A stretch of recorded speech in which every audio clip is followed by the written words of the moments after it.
Le président de la République reçoit au palais présidentiel une délégation de la Banque mondiale. La rencontre a porté sur les différents aspects de la coopération entre notre pays et cette institution.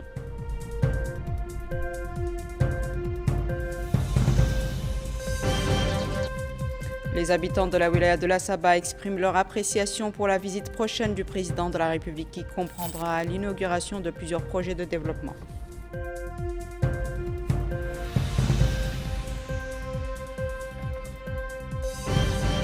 La première dame préside à Nouakchott l'ouverture des activités de la première édition du Salon de l'Or, Expo Gold Mauritanie.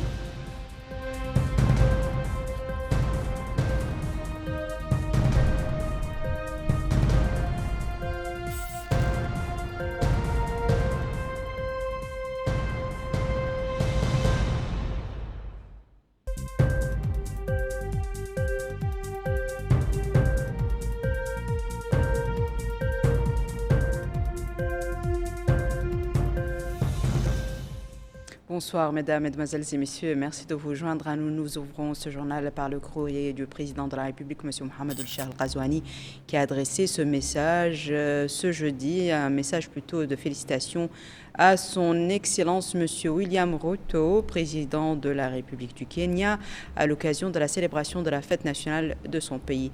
Ce message est ainsi libellé: Excellence et chers frères, la célébration de la fête nationale de votre pays m'offre l'agréable occasion de vous adresser mes chaleureuses félicitations et de souhaiter progrès et prospérité au peuple kenyan frère.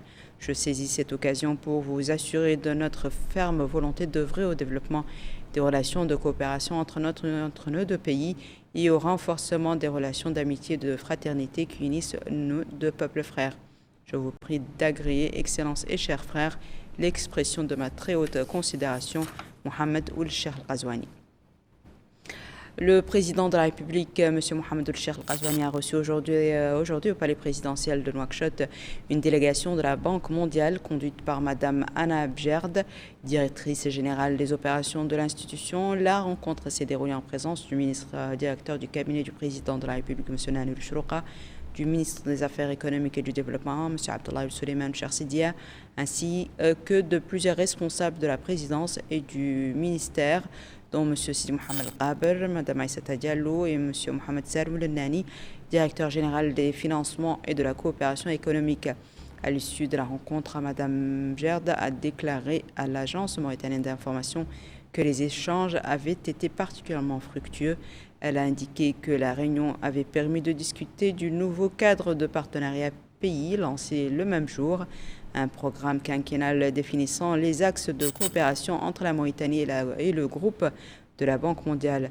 Selon elle, ce cadre met l'accent sur la création d'emplois, notamment pour les jeunes, et sur le renforcement de la croissance du secteur privé.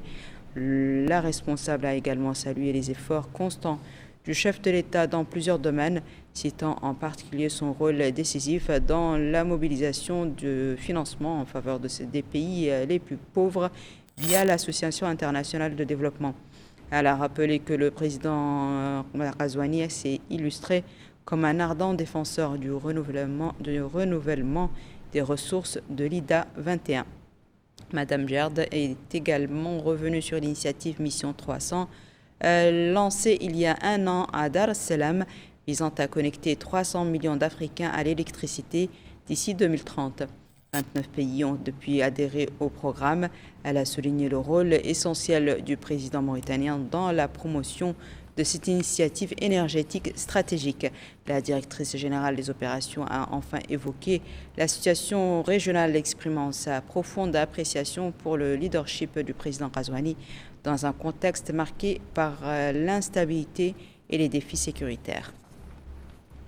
La population de la wilaya de la Saba s'apprête à accueillir le président de la République, attendu dans le cadre d'une visite officielle au cours de laquelle plusieurs projets structurants seront inaugurés. Le président de la République donnera le coup d'envoi de la mise en service de la route de l'Espoir, rénovée, du raccordement des villes frontalières au réseau national de fibre optique, ainsi que du nouveau système d'alimentation en eau potable de Kifa. C'était Mohamed Diagana. Voici à quoi ressemble la ville de Kifa, quelques heures avant l'arrivée du président Mohamed Ould-Cheikh Al-Ghazouani.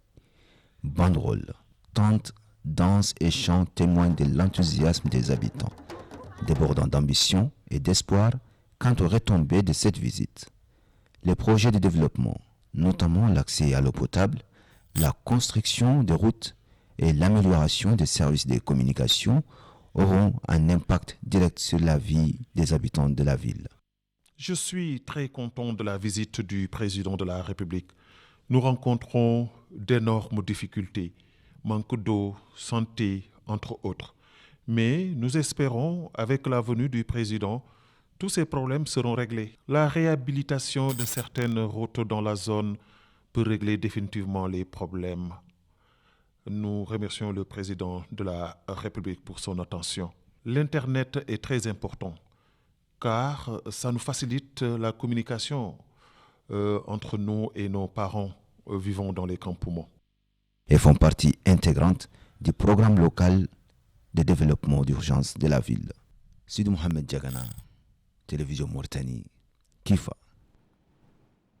À Kifa, les habitants saluent la visite présidentielle à venir dans la wilaya de la Saba. Les citoyens ont exprimé leur satisfaction à l'annonce de ce déplacement et ont appelé à l'accélération de la mise en œuvre des projets de développement dans la région afin de répondre aux besoins croissants de la population et de renforcer le dynamique économique local. Bokar Bailapa. Nombreux témoignages en Assaba pour saluer la visite du président de la République, M. Mohamed Cheikh Al-Ghazouani, attendu demain dans la wilaya. Le premier témoignage pointe sur certaines réalisations opérées ces derniers temps. Il s'agit de travaux au niveau de la passe de Djouk. Désormais, l'endroit a fait l'objet d'aménagements à la hauteur des aspirations des habitants. L'eau n'est pas en reste. Là aussi, d'importants efforts de l'État dans ce domaine ont été salués à leur juste valeur. Autre témoignage, les habitants se sont apaisantis sur les efforts déployés pour étancher la soif, qui constitue un grand défi dans la ville de Kifa et dans d'autres zones de la wilaya. Donc, cette visite présidentielle ne fait qu'illustrer les réalisations en cours et d'autres en perspective dans la wilaya.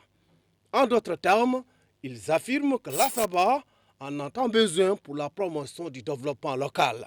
Les femmes ne sont pas en reste dans ce témoignage. Elles souhaitent la bienvenue au président de la République et rappellent que la wilaya de l'Assaba n'est pas un parent pauvre des projets engagés par l'État à travers le pays. D'autres témoignages vont dans le même sens. Les habitants de l'Assaba réserveront un accueil populaire et chaleureux au président de la République, signe de proximité de l'État et une preuve de la prise en compte de leurs besoins. La municipalité de Kifa a tenu hier soir une réunion préparatoire en vue de la visite du président de la République, M. Mohamed Cheikh Al-Ghazouani, qui inaugurera plutôt et lancera dans la ville une série de projets structurants pour la région.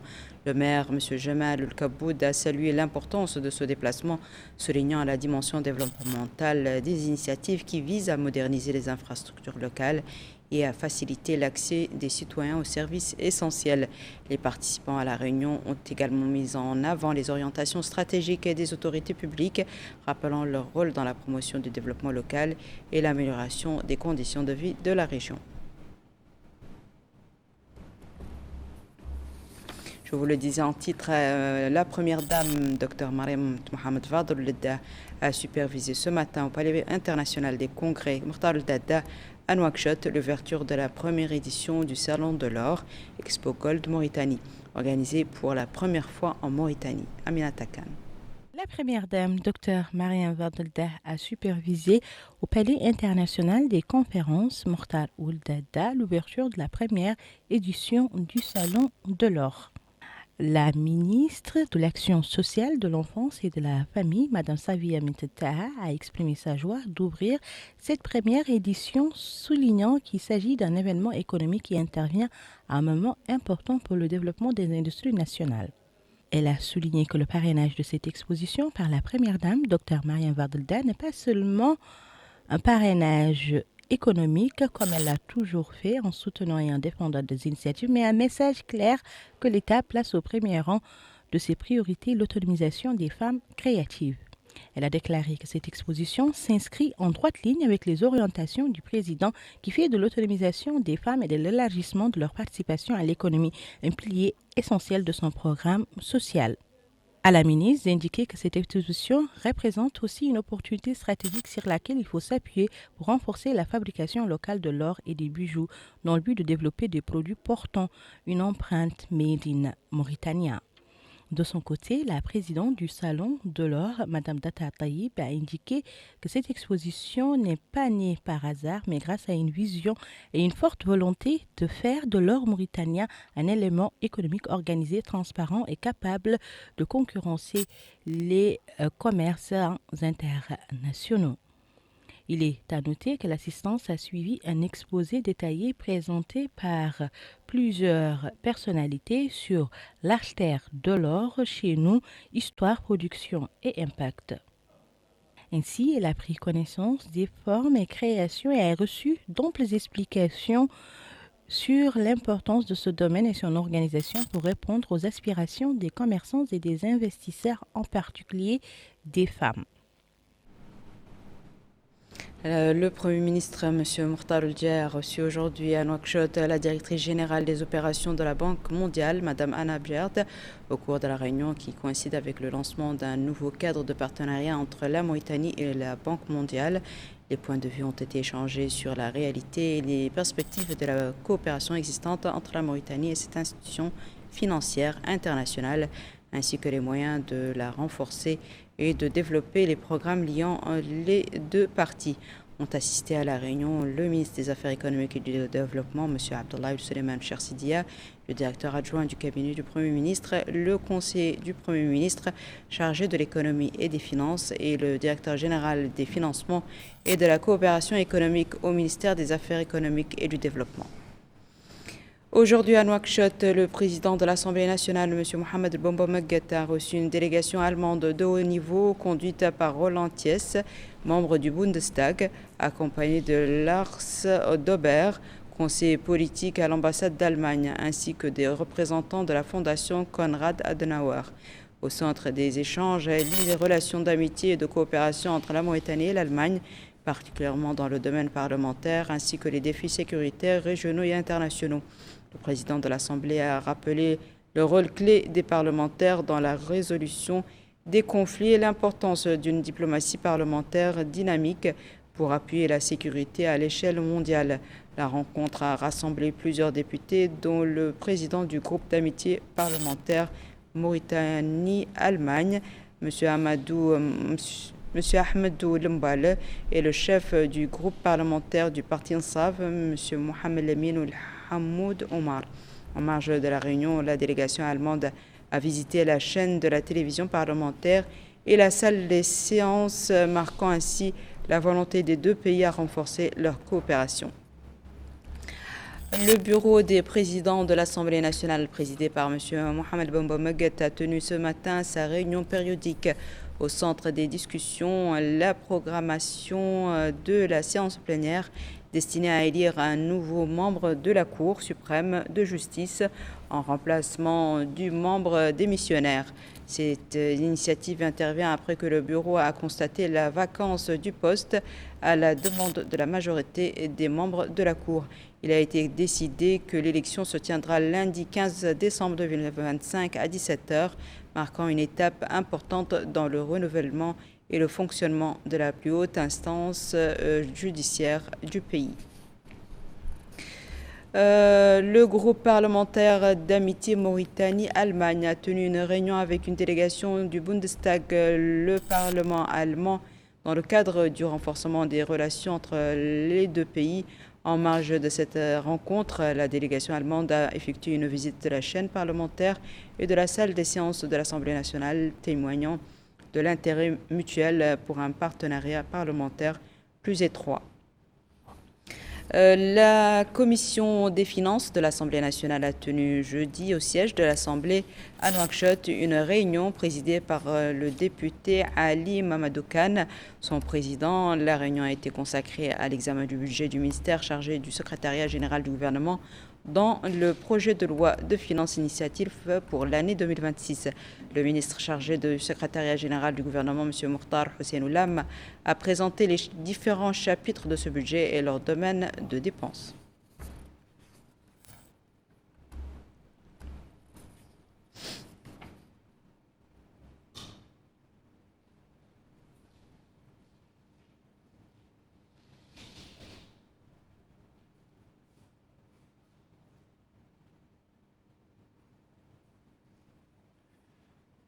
La commission des finances de l'Assemblée nationale a examiné lors de sa réunion tenue mercredi, présidée par M. Ali Mamadou Kane, son président, le budget du ministère de l'Agriculture et de la Souveraineté alimentaire prévu dans le projet de loi de finances publiques de l'État pour l'année 2026. Au cours de la réunion, le ministre de l'Agriculture et de la Souveraineté alimentaire, M. Salah Ahmed Lebo, a présenté devant la commission les postes de ce budget.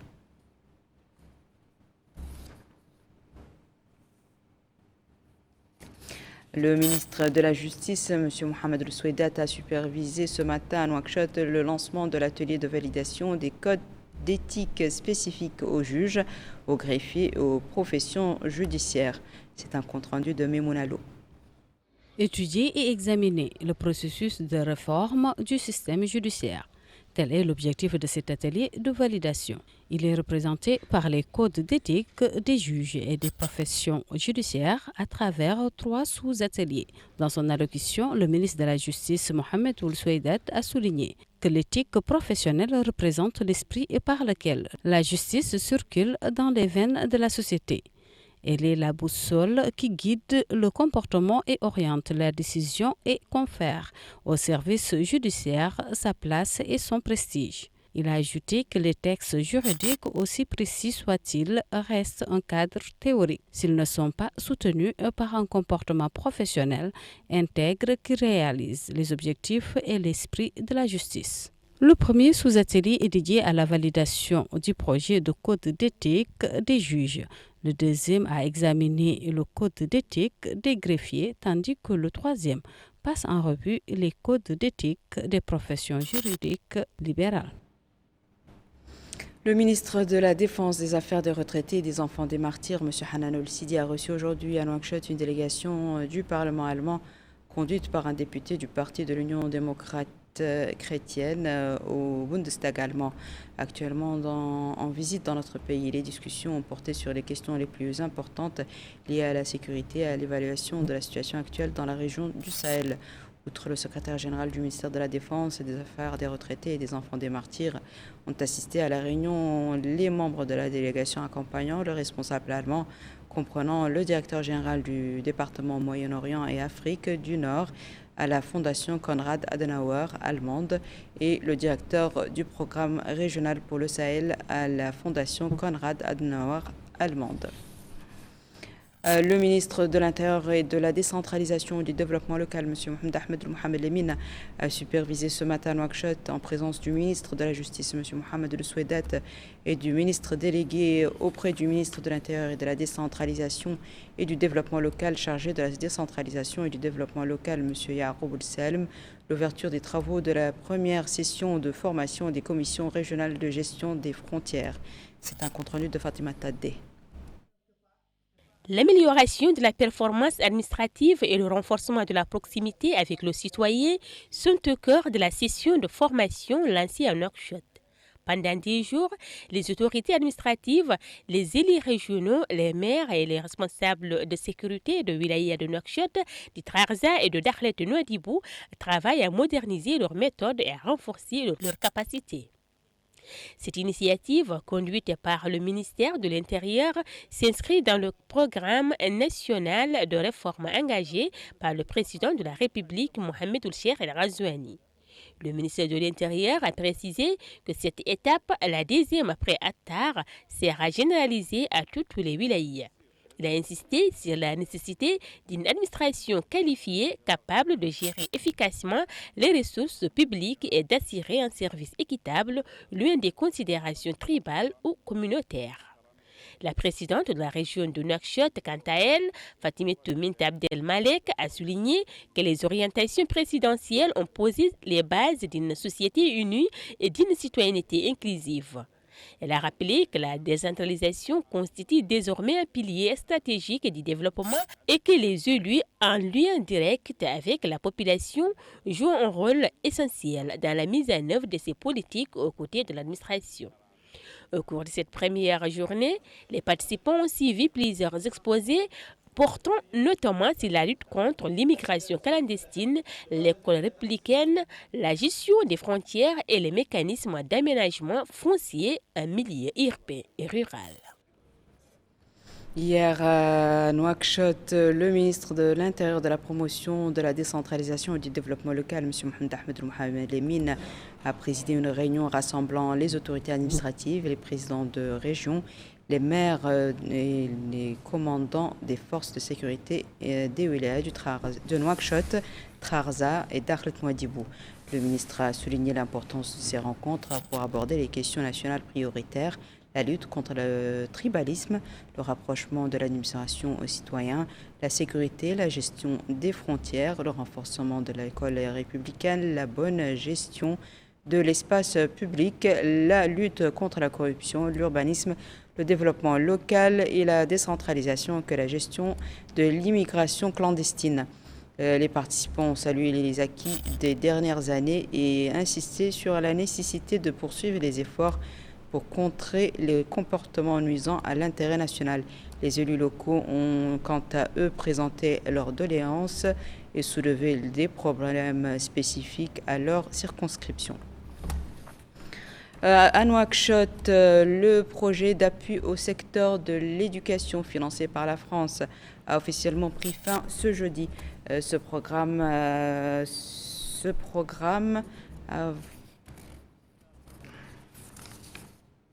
avancé pour...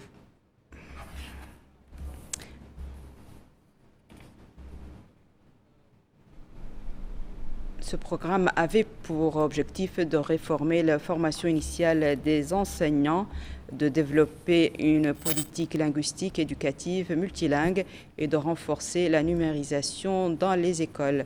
Pour Mme Houdam Tebaba, ce projet illustre la solidité du partenariat entre la Mauritanie et la France et s'inscrit dans la vision du président Mohamed El Ghazouani qui fait de l'éducation une priorité nationale, un investissement clé pour la justice, le social et le développement du capital humain. L'ambassadeur de France, son Excellence M. Emmanuel Besson, a pour sa part salué ce partenariat, soulignant l'importance d'un système éducatif inclusif et performant et rappelant que l'école républicaine reste essentielle à l'unité nationale et au renforcement des compétences des jeunes générations. À Nouakchott, la Mauritanie et le groupe de la Banque mondiale ont officiellement lancé leur nouveau cadre de partenariat pays pour la période 2026-2030, un document stratégique ambitieux,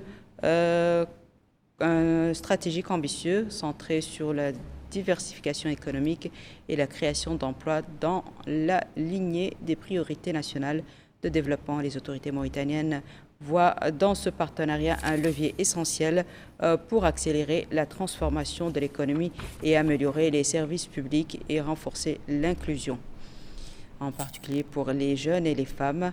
De leur côté, les responsables de la Banque mondiale soulignent l'importance du renforcement des institutions, de la bonne gouvernance et d'un environnement plus attractif pour le secteur privé. Au-delà des annonces, ce cadre marque une volonté commune, celle de bâtir une économie plus résiliente et diversifiée, capable d'offrir davantage d'opportunités à une population jeune et en expansion. Ce sera tout pour ce journal, mesdames et messieurs. À présent, le rappel des titres. Le président de la République reçoit au palais présidentiel une délégation de la Banque mondiale.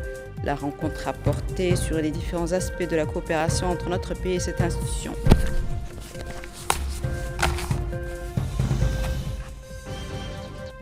Les habitants de la wilaya de la Saba expriment leur appréciation pour la visite prochaine du président de la République qui comprendra l'inauguration de plusieurs projets de développement.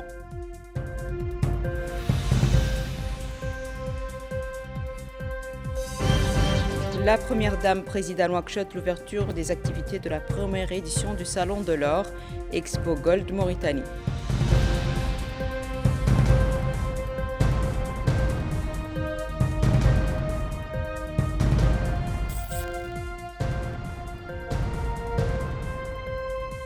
C'est la fin de ce journal, mesdames et messieurs. Merci à vous de nous avoir suivis. Merci de votre fidélité. Je vous souhaite une excellente suite de programme sur le Mauritanie.